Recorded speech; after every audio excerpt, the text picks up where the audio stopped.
Modern Dadhood. Modern Dadhood podcast. Oh, I'm supposed to go first? Here's my, okay, you ready? In 10, 9, no, just go. That's a painfully slow countdown. Yeah, maybe I'll start even higher. Welcome to another episode of Modern Dadhood. This is an ongoing conversation about the joys, challenges, and general insanity of being a dad in this moment. And my name is Adam Flaherty. I'm a father of 2 daughters, 6 and 3. And my name is Mark Checkett, and I'm a dad of twin boy toddlers. You're a fatherhood expert. I'm an expert in all things fatherhood. What would you like to know about? I'll tell you. Anything. Hit me. This is your personal AMA. How do you have the birds and the bees conversation? YouTube? I think that's what it is, yeah. Give them a few search queries to run. Exactly. No, I would say we're far from experts, Adam. However, one could make that case for our guest today. I'd put him in that category. I would concur. Scotty Iseri is, among other things, an award-winning producer and narrative designer, and creator and host of the wonderful and very entertaining podcast, Imagine Neighborhood. It's very entertaining. Ugh, I love it. And quirky. Yes. A little bit odd. Yeah, totally. But in all the right ways. Yeah, and I think they sort of lean into that, and I think that's part of the ethos, and they're very fine with that. I'm really excited to chat with Scotty Iseri shortly. Same. So, hey, don't change that channel.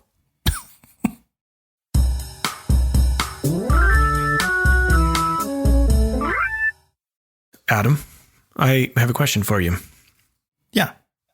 Throughout quarantine, which, by the way, I think we should start a drinking game because I feel like we say quarantine at least a handful of times every episode now. Mm-hmm. So maybe we should invite listeners to just, hey, if you hear the word. What word? Quarantine. Have a little sip of whatever's in front of you. So anyway, Adam, throughout quarantine. Yeah. Oh.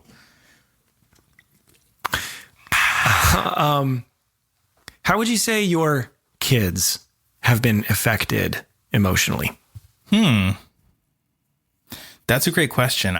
So my daughters, I would say that they are holding up pretty well. I honestly can't think of any ways immediately right now on the spot that they seem to have been affected emotionally by this. No question, like we're seeing more meltdowns than we have in the past, but I think that I could easily justify that as they're both getting older and they get on each other's nerves a lot more, you know? And so Who knows if that is a byproduct of this period of quarantine or if that's just the girls getting older and their relationship developing. I do feel lucky that they have each other during this time. Yes. Because I think for, what do they call it? What do you call it? What do you call it when you don't have any siblings? A singleton. Only a simpleton. Yes, I think for the simpletons. No, we learned singleton when we were pregnant, and they refer to a pregnancy with only one baby as a singleton, but an only child, I think, is what you're looking for. That's right. Yeah. And it's embarrassing that I couldn't come up with that term. You don't have an only child, so you don't use the term often. There you go. I think that families with only children, those kids are probably hit a lot harder by the isolation of being quarantined. I mean, I remember a long time ago having a conversation with a neighbor of ours who does have only one child, and she's a little older than our boys. She's probably close to 4. And they were having some problems pretty early on in this period of time where everyone is working and schooling and being at home. And it honestly, it makes perfect sense, but it actually came a little bit as a shock to me. And I felt like such an idiot actually in this conversation, because I've been so wrapped up in our situation and our kids have each other. And so it wasn't something that I thought about, but yeah, I mean, parents of a single child have a whole different set of things that they've had to work through throughout this time. Oh, totally. Yeah. Being around other kids similar to them in age, it's so important. And you're right. The kids are really resilient. It's something that we've all heard, right? Like kids bounce back. But it's true. They have this ability to adapt, I think, whatever reason it is. I don't know, but I actually have lately really been struggling a lot with keeping an even temper. And I think I'm, if you know me as, generally speaking, kind of a happy-go-lucky, bit of a jokester, kind of. Even keel, happy-go-lucky. Don't tell me there's a dark side. Don't spoil this for me. Right. That's what I'm doing. I'm just spoiling everything. No, I mean, everybody's prone to getting angry or frustrated or fed up or whatever. But man, lately it's been really hard. And I've been letting my temper get the best of me in front of the kids, which is the thing that that compounds the problem that's going on inside my head. Because that's the last thing I want to do. Totally. There are these situations where they're just being kids, and something will happen and I don't have, I'm in whatever weird headspace I'm in, and I don't react, the right way, or I react in a way that's it's just wrong for them and for the situation.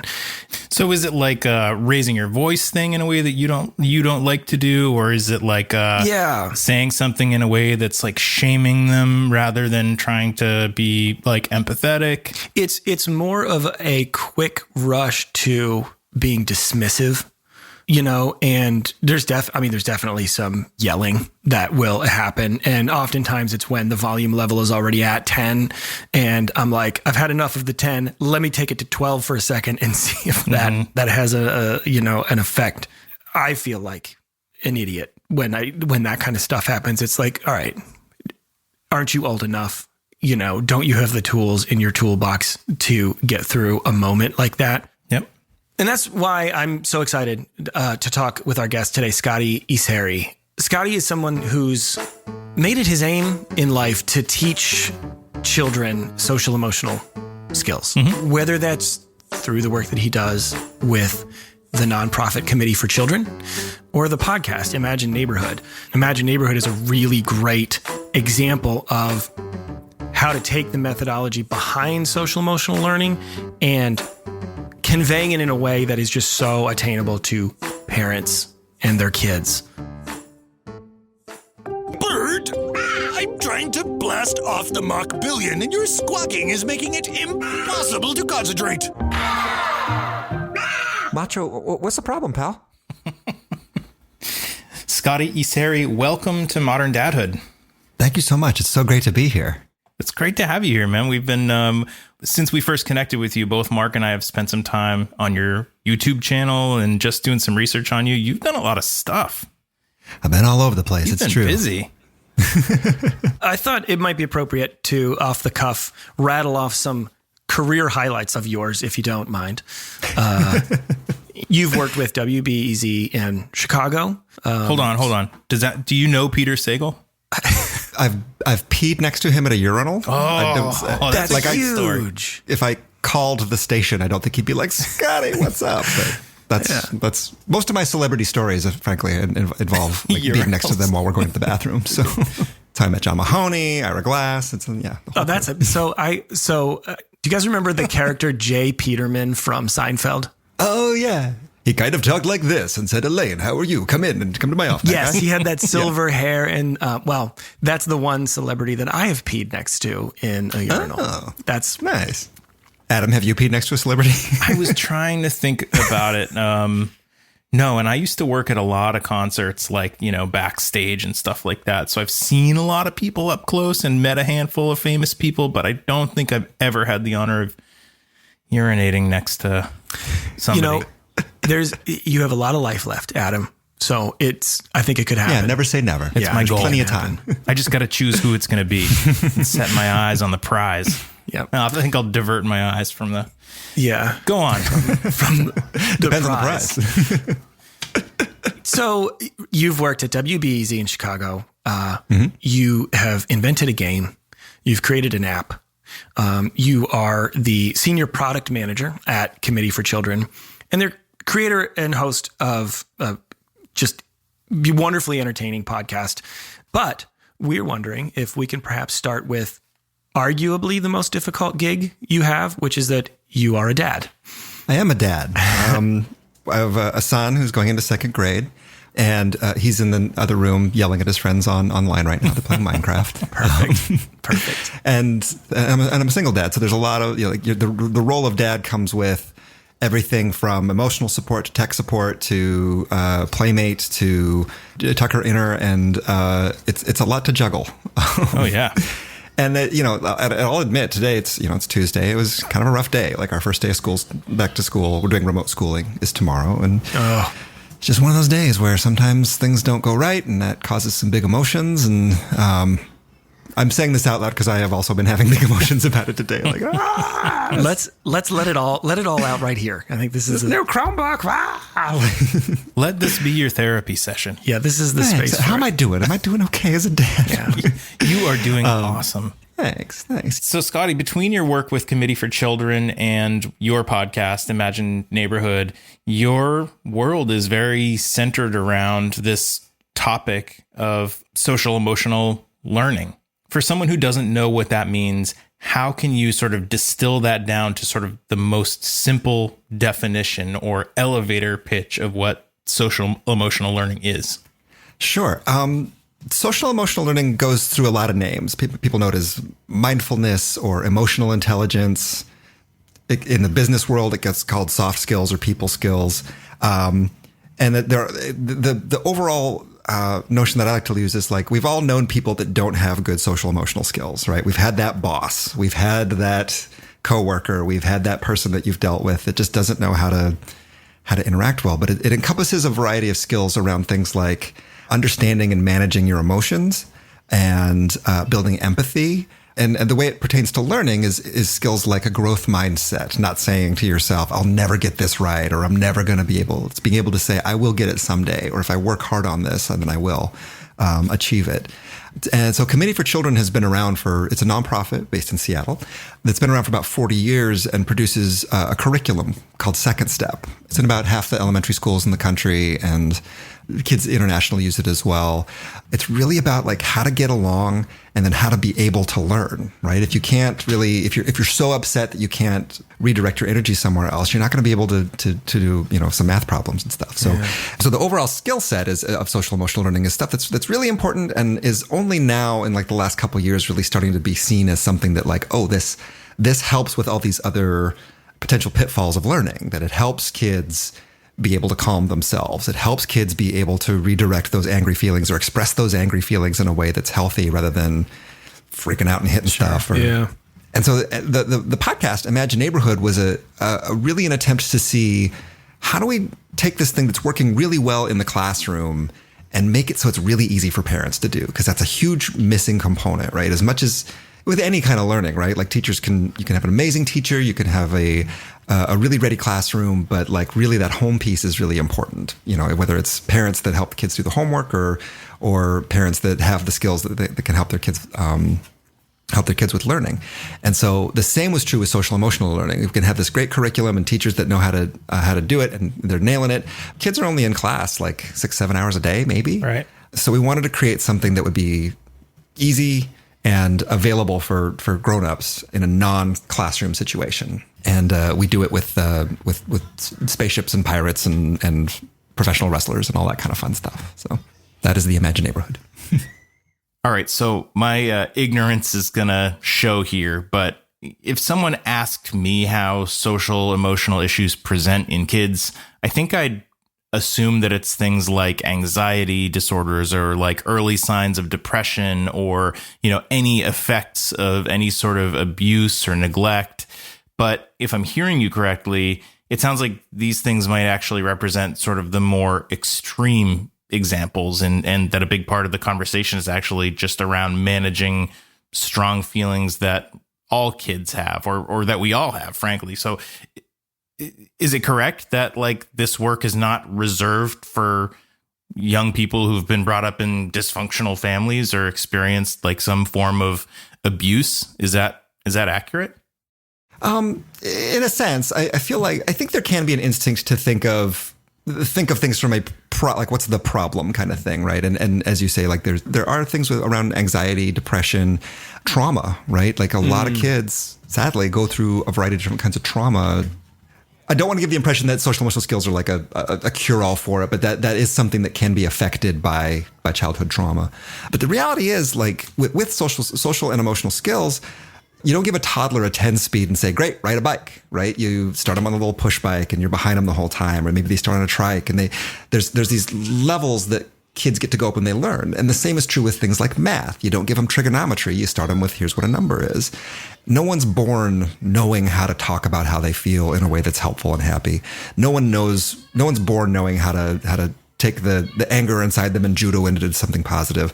It takes work, and it takes some guidelines and some skills to be able to kind of get there. So it's really only been in the last few years where schools and families and people are more in tune with this idea that these are skills you can build. It's not just about being good at something. It's not, you don't just have grit or you don't have grit. The things that you can build in people and they can grow. That's a hopeful thing to think about, right? That you're not born a jerk and you don't have to stay a jerk. You can you can find other ways to not be a jerk. Yeah. This was not at all a part of my curriculum, and it was not really a part of the discussion in my household either. Not to say that empathy, for example, wasn't demonstrated, but was there sort of a moment or something, do you think, that was maybe the catalyst for, maybe this is something we should be teaching our kids, or is it really just something that's very sort of a slow rollout to catch on, and we just have lots of work to do still to make it part of our regular everyday curriculum that every child gets taught? That's a great question. I personally think it's about evolution, and evolution always sort of goes slower than you want it to, right? That as we grow as people, as teachers sort of, as each generation of teachers sort of steadily improves on the teachers before them, as each parent kind of steadily improves on the parenting skills that they experienced, we grow and we change. And so I think research has grown up around these skills, around how the development of empathy. I do think it's also an interesting evolution amongst dads specifically, that like we could probably all think of a dad that we might know that is like, that just doesn't talk about, the sort of stoic kind of stereotype of a dad. And like, I think our generation of dad, there is a different expectation for the kinds of emotional labor that we take on in the house.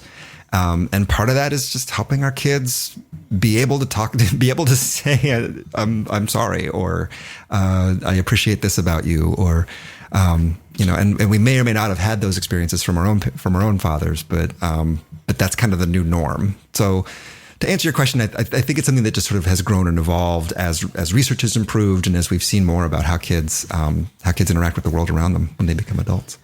I was going to ask you this question, and you sort of answered it in part, that as dads, some of us are very comfortable talking openly about emotional stuff and our own struggles. And for some of us, our instinct is to kind of hold that stuff in for any number of reasons.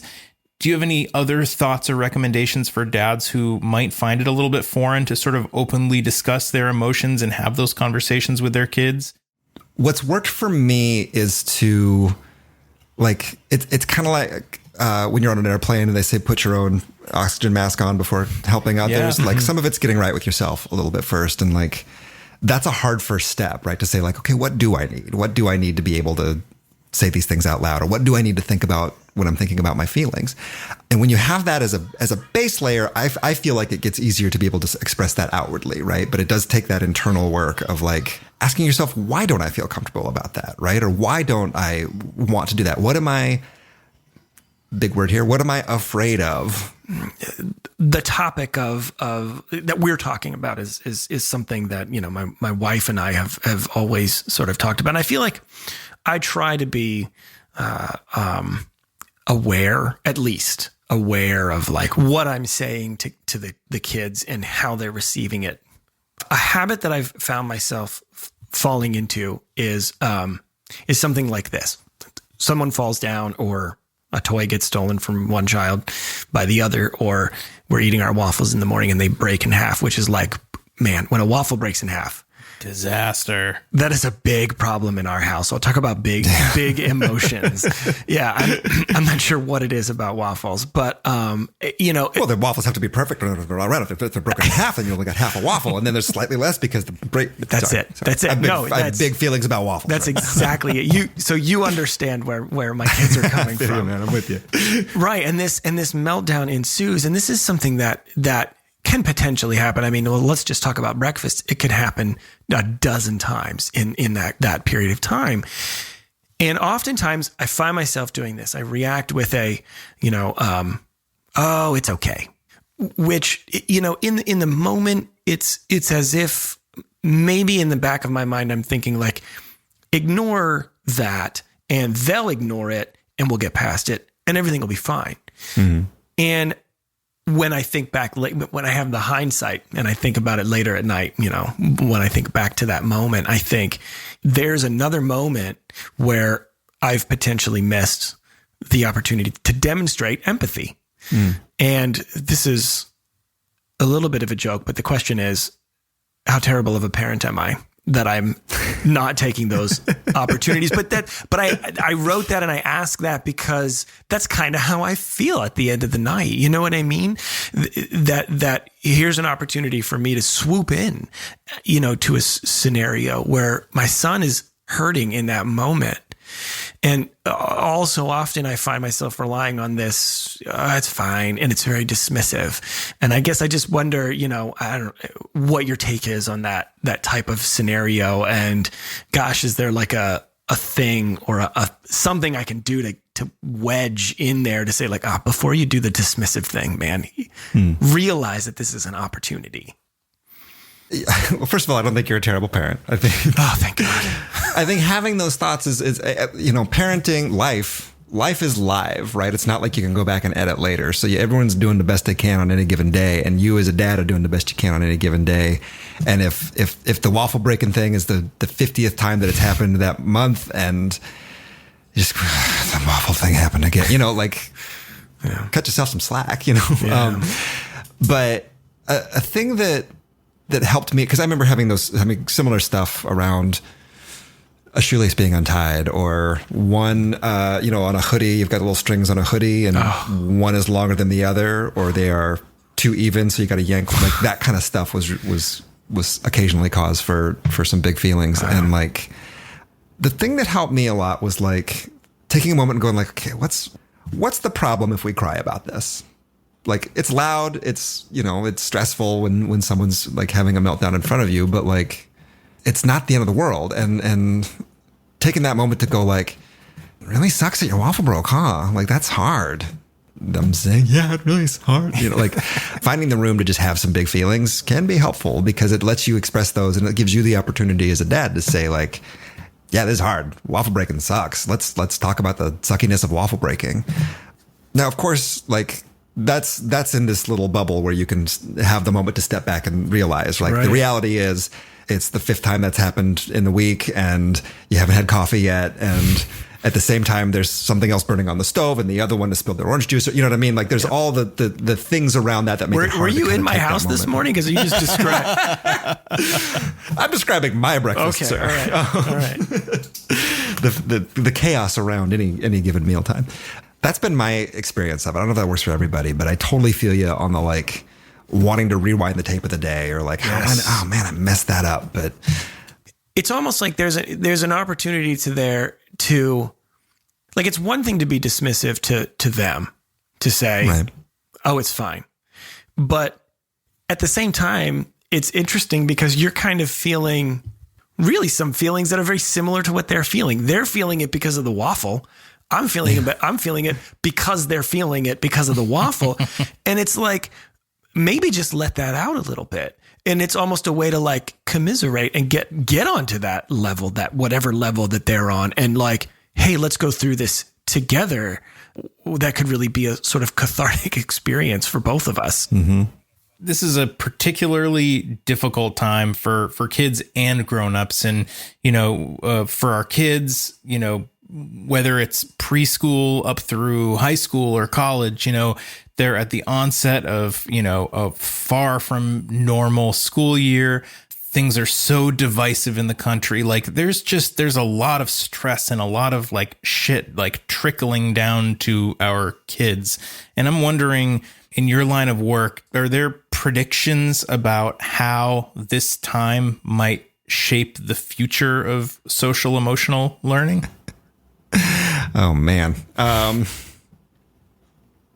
It's really challenging in a lot of ways because there's not one uniform way that schools specifically are handling things, right? Like my school district is all remote and other schools are trying a variety of other things. So it's not like there's a single uniform experience that the kids are going to have. I think the experience that they're all going to have at some point, that I'm certainly going to have, is at some point you'll look back and go like, that was pretty messed up. Yeah. Or that was scary, or that was, but something that I find a lot of hope in is when I see things online. I don't do a lot of social media, but I see things online about people talking about masks, right? And that like, wearing a mask is a kindness. It's a kind thing you're doing for the people that you don't know, but you just might come across, right? Like the person you're about to pass on the sidewalk, they may have someone at home that's immune compromised. They may be immune compromised. They may have asthma and they have other problems, or bare minimum, like they may be a completely healthy person. You don't want them to get sick. So like this mask thing is just a thing we're all doing to be cool, right? We're cool. We're going to mask.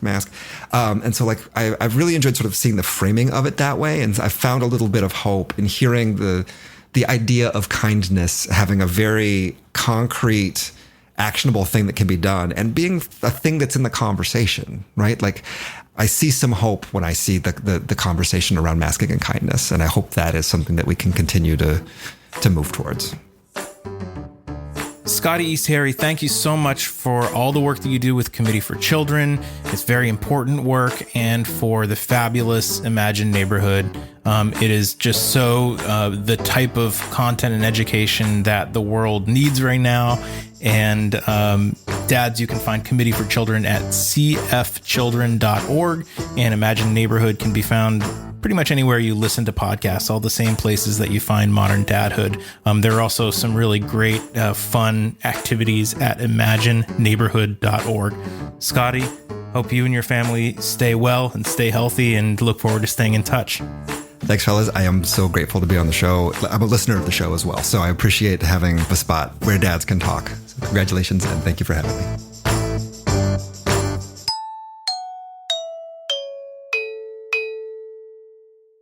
Adam, my friend. Yeah, what? We've reached the point in the episode where we've hit the apex and we're on the downslope right now. Makes me sad. Yeah, well, but here's what I'm wondering. What have you got in that little brain bank of yours in terms of recurring segments? Because I feel like you got something. Yeah, it's called So That's a Thing Now. And it's not a pretty one. Uh-oh. Here's what's a thing now in my house. Wait, should I get like a snack? No, you're not going to want a snack while I'm telling you this. Okay. Oh, shoot. Okay. Both my girls, 6 and 3, are long potty trained, but it's happened on more than one occasion lately that I have walked by my bathroom or walked into my bathroom to use it, and I looked down in the toilet, and looking back at me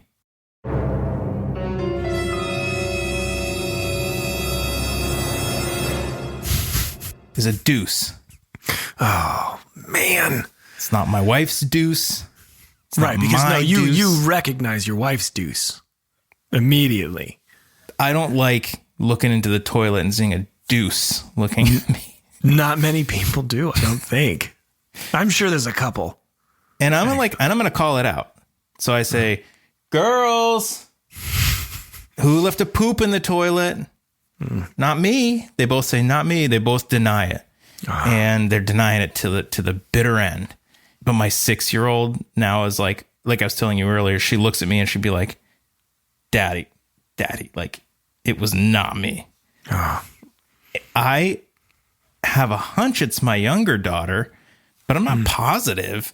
Yeah. And either way, like, one of my kids is straight up lying in my face. Yeah. Yeah. You got a liar on your hands. I got a liar, a forgetful liar. I don't think it's vengeful. I don't think that whoever's doing it is doing it on purpose. I think it's just forgetfulness. Man, so you're in this predicament right now, huh?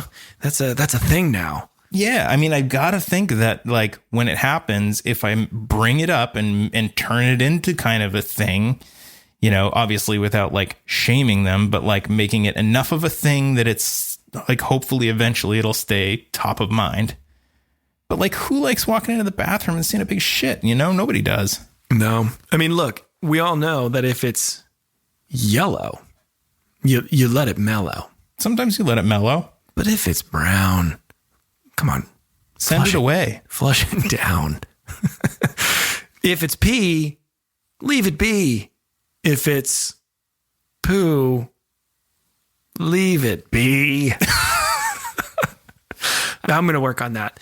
But you're absolutely right, though. You don't want to make like an overly big deal about it, right? Because then you run the risk of having someone feeling ashamed of it or it having some unintended consequences, you know? It's not like darkening my day, you know? It's not something I'm fixated on, but it's something that I want to try to, you know, get in front of and you know, try to turn around as quickly as I can. Yeah. Because it's happened a number of times. More times than I can count on one hand. Whatever, right? Like, bigger fish to fry, but bigger deuce to fry. Bigger deuces to flush. And that's it. That's it. I don't even want to do the outro anymore. You want to take a minute and I'll just... you do it. All right, well, folks, you can find us at moderndadhood.com, iTunes, Apple Podcasts, Stitcher, Spotify, Google Podcasts, wherever you like to listen to your podcasts. And hey, would you please subscribe if you haven't? It would make our little hearts go pitter patter, and it takes so little time. And while you're there, if you could give us a rating and a review on Apple Podcasts, it would go a long way. That'd be swell. You can also drop us a line anytime at hey@moderndadhood.com. And we want to thank our friends Casper Babypants and Spencer Albee for the music in Modern Dadhood, and to Pete Morse at Red Vault Audio for his impeccable mixing skills. And also, hold on, I'm gonna do a drum roll. Can you hear it? You're gonna have to roll your tongue. Oh, they're not gonna see you. Here's the thing. I'm gonna mime the drum roll. You're gonna put it in the edit. All right, here goes. And thank you to our new intern, Mr. Miles Kreuzberg Rosine. Glad to have you, man. I was here the whole time. He speaks. And last, but absolutely not least, thank you for listening.